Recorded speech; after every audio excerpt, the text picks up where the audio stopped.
Davatga kuch-quvvat bergen, İslamdan jelegen jelbir etken, dünyadagi musulmanların kadir barkın kötörgen, dünyadagi musulmanların kanın kımbat kılgın ya Rabbi, dünyadagi musulmanlardan ezüde jatkan musulmanların kadirin kımbat kılgın, kadirin biyik kılgın, zobolosun egiz kılgın ya Rabbal alamin. Bizde murda ahiretke sapar tartıp ketken ata-enelerimiz var, dostlarımız var, bir tuğanlarımız var ya Rabbal alamin.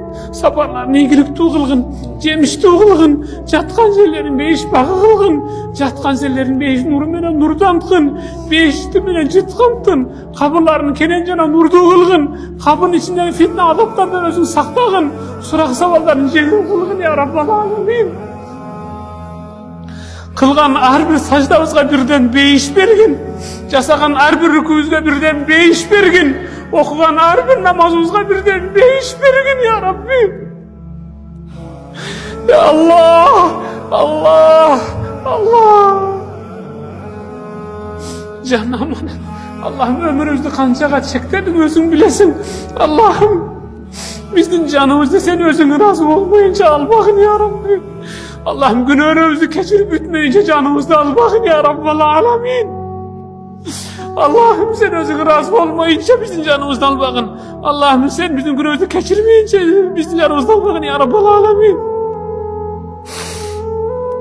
Denevizden canımız çıkıp tahta üstünde soluk kıymılsız jatkan uçurumuzda günahımızı keçir ya Rabbi. Özümüzde arat alalmay, özgüler bizi juundup da arat aldırıp atkanda günümüzde keçir ya Allah. Özümüz suhtanıp, tekeberdenip satıp algan giyimlerimizge çıkpay, özgüler tikip bergen, çöntögü jok, jеңi jok, kepin giyip kalgan uçurumuzda günümüzde keçirgin ya Rabbal alamin. Giyimimiz tırışat dep tekeberlikten namaz okuy albay kaldık. Allah'ım özümüz namaz okuy albay, özgüler bizge cenaze namazını okuy atkanda günümüzde keçirgin ya Rabbal alamin.